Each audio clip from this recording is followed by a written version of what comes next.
What is going on, my friends, and welcome back to another video on the channel. Well, big congratulations to any of you who did get in on the Solana trade that we talked about in the last video. Massive congratulations. You're up a good bit right now. So of course what that trade was is we saw the price dribbling between these two regions, right? 1.618 off of this swing high down to the swing low fib extension, and the 1.272. This little box was our little coil, and we knew that we would see a breakout in either direction. I said that if we saw a breakout to the downside, expect to go all the way down. A good shorting opportunity would be all the way back down to our 786 at $124, or if we broke out of the top side of $147, that we would see a breakout likely all the way up to about $155 to $161, which is exactly what we're seeing right now. A fantastic move, right? You guys know I will never say it's for sure going up or it's for sure going down. That's not what I do, and that's not what I'm ever gonna do. But I will prepare you at best for any situation that will arise. If the price is gonna go up, I say look for this breakout price. If we clear it, look for the price to go up there. There's a great short-term trade there or a long-term buying opportunity. Or if the price falls below this price, look for a short-term trade possible down here, or look for support to be established to buy another piece of whatever crypto that you're looking for that little bus stop, right? I try to prepare you at best for any move that will happen, and we're going to continue to do that. So of course, the way in which we were able to find this price target, this breakout range, is we were simply looking at our fib extensions.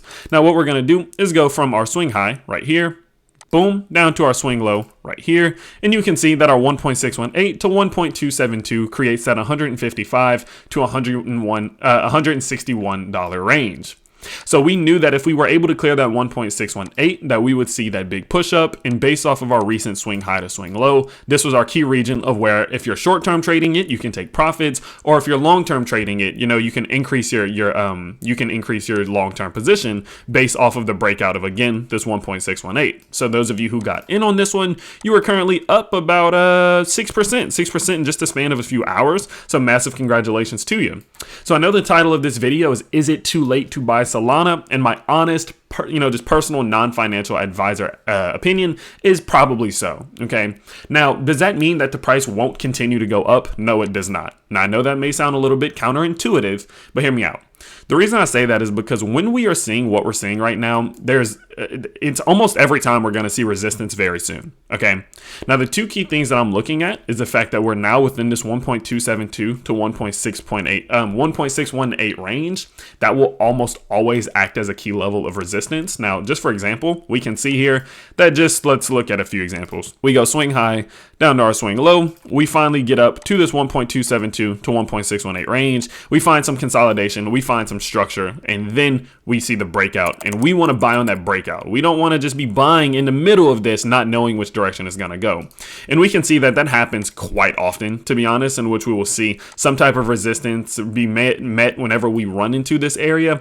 And that's typically followed by some consolidation and maybe a pullback. And you don't necessarily want to be buying when you're unsure that the price is confirmed to be going up. Okay. Now, another thing we can see that is a bit of confirmation that some type of consolidation or slowdown itself will happen is just looking at our Bollinger Bands. Now, we do know that our Bollinger Bands are created by taking two standard deviations away from our 20 simple moving average.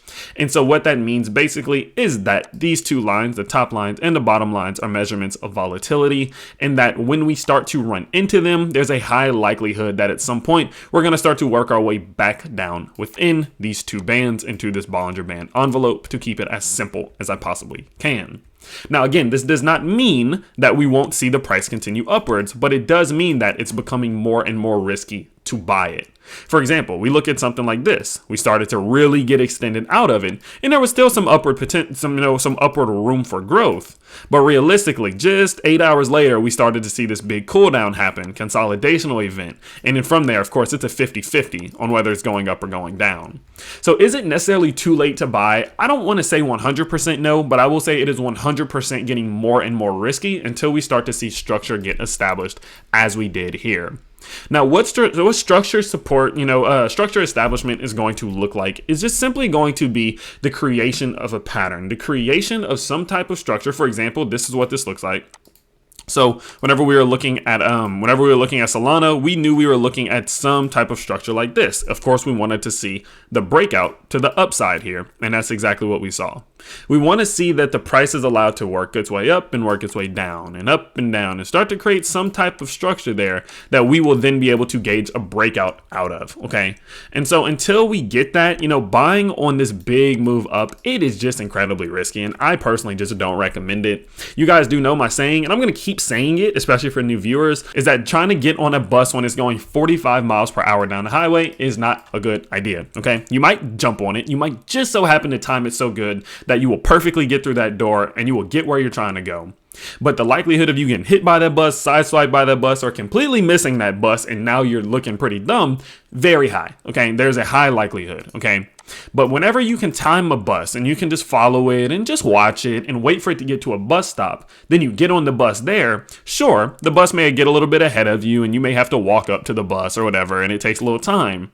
But being able to get on that bus when the risk is a lot less minimal makes a lot more sense, especially when there's money involved, okay? How that translates to this, it's a weird little analogy I use, but you guys get the point, is that buying it when the price is flying is risky. There's a good chance of it falling. There's a good chance of it consolidating. There's a good chance of weird stuff happening when the price is this volatile. Sometimes the best bet is to let it consolidate, to let it pull back, let it retrace to some of its EMAs, as they work their way up. Let it retrace to some of their EMAs.